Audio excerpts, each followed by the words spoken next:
ॐ तव कथामृतं तप्तजीवनं कविभिरीडितं कल्मषापहं श्रवणमङ्गलं श्रीमदाततं भुवि गृह्णन्ति ये भूरिदा जनाः। श्री श्री रामकृष्ण कथामृत तृतीय खंड ब्राह्म समाज श्रीयुक्त केशव और निर्लिप्त संसार संसार त्याग। सदरवाला पचारुछंती, महाशय संसार कौन त्याग करने को हेब? श्री रामकृष्ण कहउछंती, ना तुमे माने काहे त्याग करिव? संसार रही मध्य होई पारे, तेबे आगे किछि दिन निर्जन रे रहिबाकू हुए। निर्जन रे रही ईश्वरंग साधना करिबाकू हुए। घर पाखरे एपरी गोटिए बसा करिबाकू हेब जेउठारे रही घर को आसी थरे भात खाई जाई पार। केशव सेन, प्रताप एमाने सबू कहिथिले, महाशय आमे माने जनक राजांग परी। मु कहिली, जनक राजा एपरी मुहरे कहिले हेब नाही। जनक राजा एपरी तळकु मुंड करी आगे निर्जन रे केते तपस्या करिथिले। तुमे माने किछि कर, तेबे तो जनक राजा हेब। अमुक खूब चरचर करी इंग्राजी लेखि पारे, ताहा कोन एका बेलके लेखि पारिथिला? से गरीबर पिला आगे जनकर घरे रही तांकर रांधि दिए, आउ गंडे गंडे खाए। अनेक कष्ट लेखापढ़ा शिखिथिला, सेथिमाई वर्तमान चरचर करी लेखिपारे। केशव सेन को आउ मध्य कहिथिली, निर्जन को न गले कठिन रोग छाड़िब किपरि? रोगटी हेउछि विकार। पुणी जेउ घरे विकारी रोगी सेई घरे ही तेंतुली आचार आउ पानी माठिया, तेबे रोग छाड़िब किपरि? तेंतुली आचार हे देख, कहू कहू मो जीभरे लाड़ आसुछि। समस्तंकर हस। सम्मुखरे रहिले कौन हुए समस्ते तो जान। स्त्रीलोक पुरुष पक्षरे ही तेंतुली आचार, पुणी रोग बासना पानी माठिया, विषय तृष्णार शेष नाही। पुणी यही विषय रोग रोगीर घरे एथिरे कौन विकार रोग छाड़े? केतेक दिन अन्य जगार रहिबाकू हुए जेउठारे तेंतुली आचार नाही, पानी माठिया नाही। तापरे निरोग होई पुणी सेई घर को आसिले आउ भय नाही। तांको लाभ करी संसार रे आसी रहिले आउ कामिनी कांचन किछि करि पारे नाही। सेतेबेले जनक परी निर्लिप्त होई पारिबो। किंतु प्रथम अवस्थारे सावधान रहिबा दरकार। खूब निर्जन रे रही साधन करिबा दरकार। असत्य गछ जेतेबेले चारा अवस्थारे थाए सेतेबेले चतुर्दिगरे बाड़ दियंती, ता नहेले छेड़ी गोरु नष्ट करिवे। किंतु गंडी मोटा होई गले आउ बाड़ दरकार हुए नाही। हाथी बांधी देले मध्य गछर किछि क्षति हुए नाही। जदि निर्जन रे साधन करी ईश्वरंग पादपद्म रे भक्ति लाभ करी शक्ति अर्जन करी घर को फेरी संसार कर, ताहले कामिनी कांचन तुमर किछि करि पारिबो नाही। निर्जन रे दही बसाई लहुणी बाहर करने हुए। ज्ञान भक्ति रूपक लहुणी जदि थरे मन रूपक क्षीर रु बाहर करा जाए, ताहले संसार रूपक जल उपरे रखिले निर्लिप्त होई भासिबो।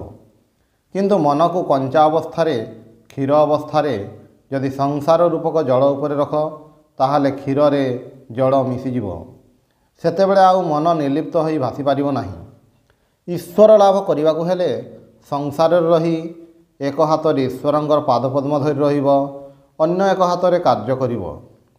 जेतेबेले कार्यरू अवसर मिलिबो, सेतेबेले दुई हाथ रे ही ईश्वरंकर पादपद्म धरि रहिबो। सेतेबेले निर्जन रे वास करी केवल तांकर चिंता आउ सेवा करिवो। सदरवाला आनंदित होई कहउछंती, महाशय ए अति सुंदर कथा। निर्जन रे साधन निश्चय दरकार। किंतु ए कथा आमे माने भूली जाऊ। मने करू एका बेलके जनक राजा होई पड़ीछु। श्री रामकृष्ण और समस्तंकर हस। संसार त्यागर जे प्रयोजन नाही, घरे रही मध्य ईश्वर लाभ हुए, ए कथा सुनी मोर शांति और आनंद हैला। श्री रामकृष्ण कहउछंती, तुम मानू काहींकि त्याग करिया को हेब? जेतेबेले युद्ध करिया को हेब, किलारे रही युद्ध करिया भल। इंद्रिय मानक संगरे युद्ध करिया को हेब। क्षुधा तृष्णा एमानक संगरे युद्ध करिया को हेब। ए युद्ध संसार रही करिया भल। पुणी कड़ी रे ଅନ୍ନଗତ ପ୍ରାଣ ହୁଏତ ଖାଇବାକୁ ପାଇଲ ନାହିଁ, ସେତେବେଳେ ଈଶ୍ୱରଙ୍କୁ ଭୁଲିଯିବ। ଜଣେ ତା'ର ସ୍ତ୍ରୀକୁ କହିଲା, ମୁଁ ସଂସାର ତ୍ୟାଗ କରି ଚାଲିଯିବି। ସ୍ତ୍ରୀଟି ଟିକିଏ ଜ୍ଞାନୀ ଥିଲା। ସେ ତାକୁ କହିଲା, କାହିଁକି ତୁମେ ଏଣେ ତେଣେ ଘୁରି ବୁଲିବ? ଯଦି ପେଟ ପାଇଁ 10 ଘର ବୁଲିବାକୁ ନ ହୁଏ ତେବେ ଯାଉ, ତାହା ଯଦି ହୁଏ ବରଂ ଏହି 1 ଘର ଭଲ। ତୁମେମାନେ କାହିଁକି ତ୍ୟାଗ କରିବ? ଘରେ ବରଂ ସୁବିଧା, ଆହାର ପାଇଁ ଭାବିବାକୁ ହେବ ନାହିଁ। ନିଜ ସ୍ତ୍ରୀ ସଙ୍ଗରେ ବାସ, ସେଥିରେ ଦୋଷ ନାହିଁ। ଶରୀରର ଯେତେବେଳେ ଯେଉଁଠି ଦରକାର ତାହା ପାଖରେ ପାଇବ। ରୋଗ ହେଲେ ସେବା କରିବାର ଲୋକ ପାଖରେ ପାଇବ। ଜନକ, ବ୍ୟାସ, ବଶିଷ୍ଠ ଏମାନେ ଜ୍ଞାନ ଲାଭ କରି ସଂସାରରେ ଥିଲେ।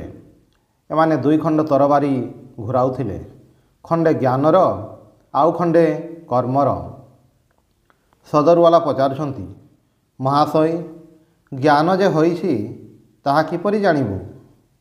ଶ୍ରୀରାମକୃଷ୍ଣ କହୁଛନ୍ତି, ଜ୍ଞାନ ହେଲେ ଈଶ୍ୱର ଆଉ ଦୂରରେ ବୋଲି ମନେ ହୁଏ ନାହିଁ, ସେ ଆଉ ସେ ବୋଲି ବୋଧ ହୁଏ ନାହିଁ। ସେତେବେଳେ ଏ ହୃଦୟ ମଧ୍ୟରେ ତାଙ୍କୁ ଦେଖି ହୁଏ। ସେ ସମସ୍ତଙ୍କ ଭିତରେ ଅଛନ୍ତି, ଯେ ଖୋଜେ ସେ ପାଏ। ସଦରୱାଲା କହୁଛନ୍ତି, ମହାଶୟ, ମୁଁ ପାପୀ, କିପରି କହିବି ଯେ ସେ ମୋ ଭିତରେ ଅଛନ୍ତି? ଶ୍ରୀରାମକୃଷ୍ଣ ସଦରୱାଲାଙ୍କ ପ୍ରତି, ଏଇ କେବଳ ତୁମମାନଙ୍କର ପାପ ଆଉ ପାପ। ଏସବୁ ବୋଧ ହୁଏ ଖ୍ରୀଷ୍ଟାନୀ ମତ। ମୋତେ ଜଣେ ଖଣ୍ଡେ ବହି ଦେଲେ, ପଢ଼ା ଟିକିଏ ଶୁଣିଲି, ସେଥିରେ କେବଳ ଏଇ ଗୋଟିଏ କଥା, ପାପ ଆଉ ପାପ। ମୁଁ ତାଙ୍କର ନାମ କରିଛି, ଈଶ୍ୱର ବା ରାମ ବା ହରି କହିଛି, ମୋର ପୁଣି ପାପ। ଏହିପରି ବିଶ୍ୱାସ ରହିବା ଉଚିତ। ନାମ ମହାତ୍ମ୍ୟରେ ବିଶ୍ୱାସ ରହିବା ଦରକାର। ସଦରୱାଲା କହୁଛନ୍ତି, ମହାଶୟ, କିପରି ଏହି ବିଶ୍ୱାସ ହୁଏ? ଶ୍ରୀରାମକୃଷ୍ଣ କହୁଛନ୍ତି, ତାଙ୍କ ପ୍ରତି ଅନୁରାଗ ଆଣ।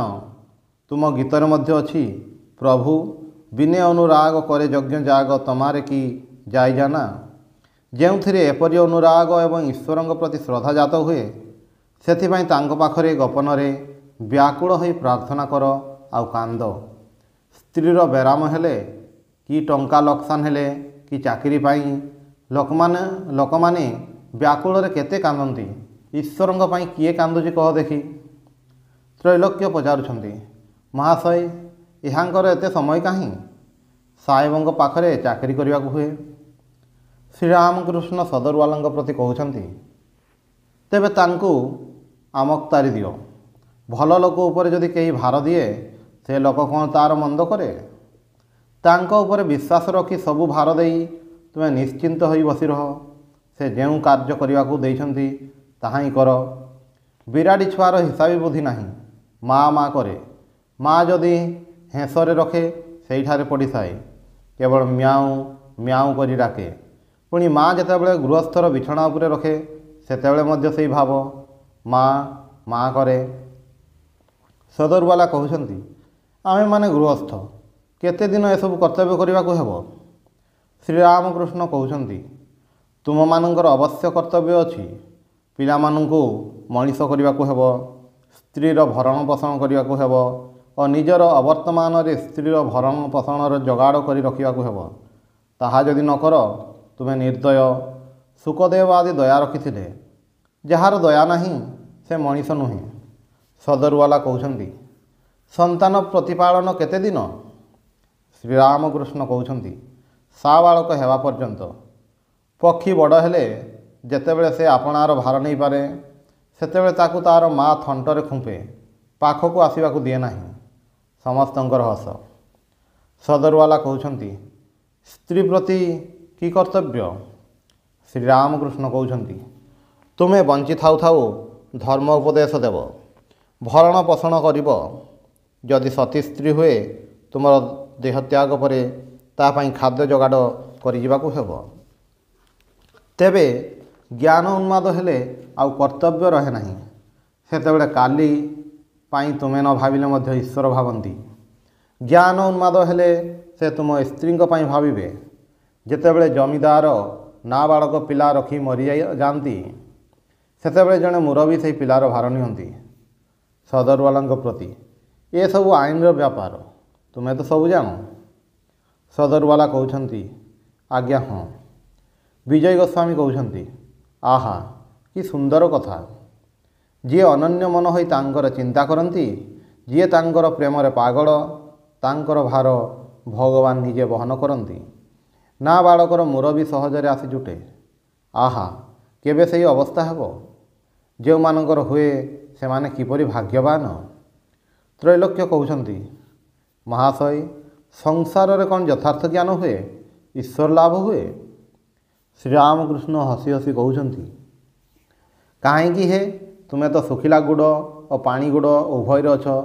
ସମସ୍ତଙ୍କର ହସ। ଈଶ୍ୱରଙ୍କଠାରେ ମନ ରଖି ତ ସଂସାରରେ ଅଛ, କାହିଁକି ସଂସାରରେ ହେବ ନାହିଁ? ଅବଶ୍ୟ ହେବ। ତ୍ରୈଲୋକ୍ୟ କହୁଛନ୍ତି, ସଂସାରରେ ଜ୍ଞାନ ଲାଭ ହୋଇଛି ତାହାର ଲକ୍ଷଣ କ'ଣ? ଶ୍ରୀରାମକୃଷ୍ଣ କହୁଛନ୍ତି, ହରିନାମରେ ଧାରା ଆଉ ପୁଲକ। ତାଙ୍କର ମଧୁର ନାମ ଶୁଣିବା ମାତ୍ରେ ଶରୀର ରୋମାଞ୍ଚ ହେବ ଆଉ ଚକ୍ଷୁରୁ ଅଶ୍ରୁଧାରା ବହି ପଡ଼ିବ। ଯେତେ କ୍ଷଣ ବିଷୟ ଆସକ୍ତି ଥାଏ, କାମିନୀ କାଞ୍ଚନରେ ମନ ଥାଏ, ସେତେ କ୍ଷଣ ଦେହ ବୁଦ୍ଧି ଯାଏ ନାହିଁ। ବିଷୟାସକ୍ତି ଯେତେ କମିବ, ଆତ୍ମଜ୍ଞାନ ଦିଗରେ ସେତେ ଅଗ୍ରସର ହେବ ଆଉ ଦେହ ବୁଦ୍ଧି କମିବ।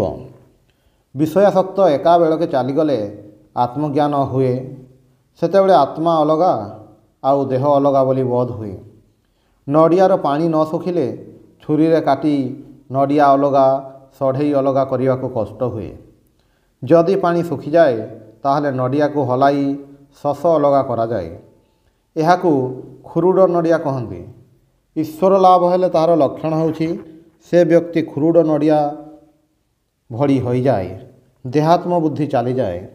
ଦେହର ସୁଖ ଦୁଃଖରେ ତାହାର ସୁଖ ଦୁଃଖ ବୋଧ ହୁଏ ନାହିଁ। ସେ ବ୍ୟକ୍ତି ଦେହ ସୁଖ ଚାହେଁ ନାହିଁ। ସେ ଜୀବନ୍ମୁକ୍ତ ହୋଇ ଚଳେ। କାଳିଙ୍ଗ ଭକ୍ତ ଜୀବନ୍ମୁକ୍ତ ନିତ୍ୟାନନ୍ଦମୟ। ଯେତେବେଳେ ଦେଖିବ ଈଶ୍ୱରଙ୍କର ନାମ କରିବା ମାତ୍ରେ ଅଶ୍ରୁ ଓ ପୁଲକ ହେଉଛି, ସେତେବେଳେ ଜାଣିବ କାମିନୀ କାଞ୍ଚନ ପ୍ରତି ଆସକ୍ତି ଚାଲିଯାଇଛି, ଈଶ୍ୱର ଲାଭ ହୋଇଛି। ଦିଆସିଲି କାଠି ଯଦି ଶୁଖିଲା ଥାଏ, ଥରେ ଘଷିଲା ମାତ୍ରେ ଦପ୍ କରି ଜଳି ଉଠେ। କିନ୍ତୁ ଯଦି ଅଦା ଥାଏ ତାହେଲେ 50ଟା କାଠି ଘଷିଲେ ମଧ୍ୟ କିଛି ହୁଏ ନାହିଁ, କେବଳ କାଠି ଗୁଡ଼ାଏ ନଷ୍ଟ ହୁଏ।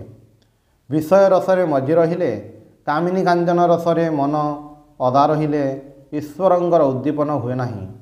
ହଜାରେ ଚେଷ୍ଟା କର, କେବଳ ପଣ୍ଡ ଶ୍ରମ। ବିଷୟ ରସ ଶୁଖିଲେ ତତ୍କ୍ଷଣାତ୍ ଉଦ୍ଦୀପନ ହୁଏ। ତ୍ରୈଲୋକ୍ୟ କହୁଛନ୍ତି, ବିଷୟ ରସ ଶୁଖିବାର ବର୍ତ୍ତମାନ ଉପାୟ କ'ଣ? ଶ୍ରୀରାମକୃଷ୍ଣ କହୁଛନ୍ତି, ମାଆଙ୍କ ପାଖରେ ବ୍ୟାକୁଳ ହୋଇ ଡାକ।